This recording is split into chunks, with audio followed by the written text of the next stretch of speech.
وہ تمام عبادات کہ جو انسان کے بدن سے تعلق رکھتی ہیں، جس کو ہم بدنی عبادات کہتے ہیں، ان تمام بدنی عبادات کا اہتمام کرنا، جس میں سر فہرست نماز ہے۔ جتنی اللہ تعالیٰ نے ہمیں بدنی عبادات عطا فرمائی ہیں، جس میں نماز ہے، روزہ ہے، حج ہے، حج کے اندر بدنی عبادت کا پہلو بھی ہے، مالی عبادت کا پہلو بھی ہے۔ آپ یقین کیجئے کہ وہ عبادات، توجہ کیجئے گا، وہ عبادات کہ جن کا تعلق انسانی بدن کے ساتھ ہے، ان کا اہتمام کرنے، ان کی فکر کرنے، ان کی پابندی کرنے سے انسان کو آخرت میں جو فائدہ ہوگا سو ہوگا انشاءاللہ۔ اصل مقصود بھی اسی کو رکھنا ہے، نیت نہیں کرنی ہم نے دنیا کی، نیت نہیں کرنی۔ لیکن عجیب بات ہے کہ وہ جو عبادات ہیں ان کی پابندی کرنے سے فائدہ ہمیں دنیا میں بھی ہوگا۔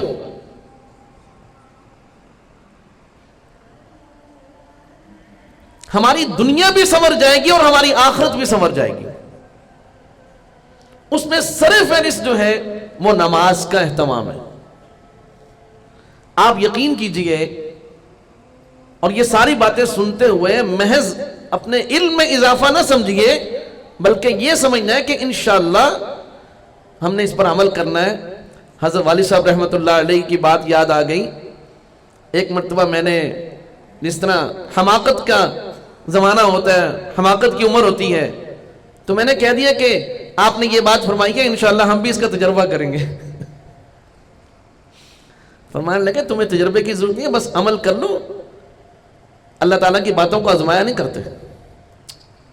اصلاح فرمائی فوراً کہ تم اللہ تعالیٰ کی بات کو آزمانا چاہتے ہو، آزمانے کی ضرورت نہیں، عمل کرو، نتیجہ خود بخود مرتب ہوگا۔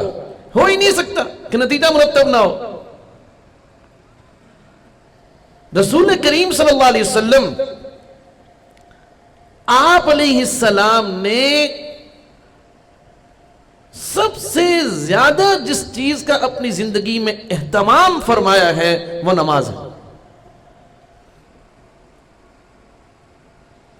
آپ سونے سے پہلے کی نماز کا خیال فرما رہے ہیں، آپ سو رہے ہیں تو نماز کی فکر کے ساتھ سو رہے ہیں کہ جلدی سونا ہے تاکہ تہجد قضا نہ ہو، جلدی سونا ہے تاکہ فجر کی جماعت، فجر کی نماز قضا نہ ہو۔ دوپہر کو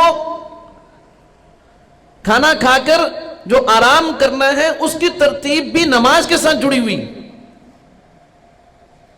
اور عصر کے وقت آپ اپنی جو ہماری مائیں تھیں ازواج مطہرات، آپ ان کے پاس تشریف لے جاتے ہیں، وہ بھی آپ کا جو نظم تھا گھر کا وہ بھی نماز کے ساتھ جڑا ہوا ہے۔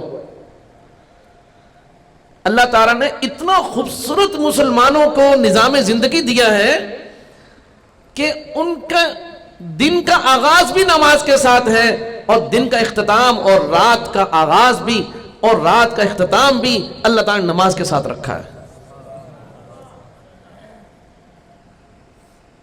سورج زوال کی طرف آ رہا ہے تو نماز کا وقت ہو رہا ہے، سورج غروب کی طرف جا رہا ہے تو نماز کا وقت ہو رہا ہے، سورج طلوع کی طرف آ رہا ہے تو نماز کا وقت ہو رہا ہے، اب سورج ڈھل رہا ہے تو نماز کا وقت ہو رہا ہے۔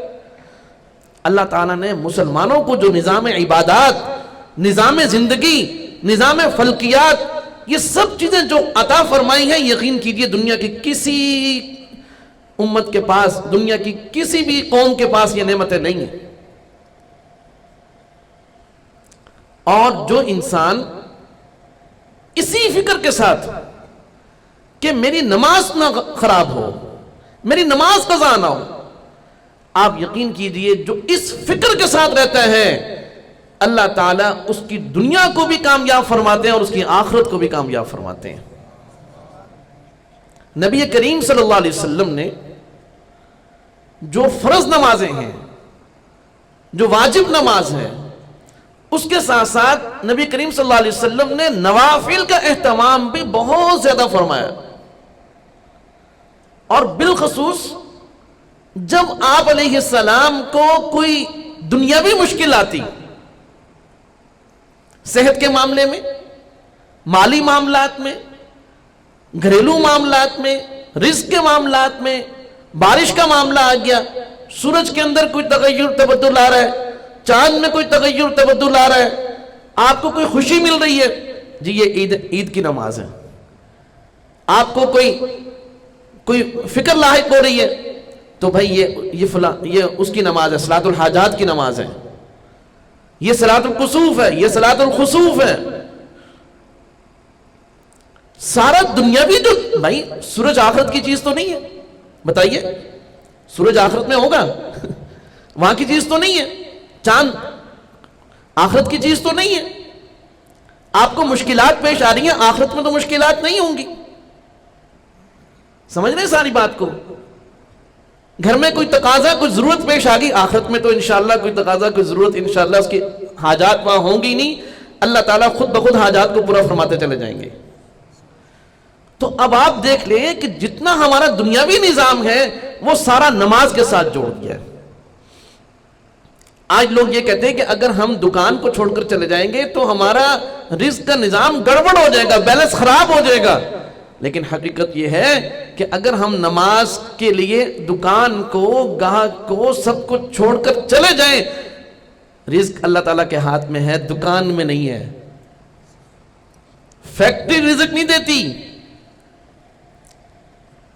پلازا رزق نہیں دیتا، دفتر رزق نہیں دیتا، رزاق اللہ کی ذات ہے۔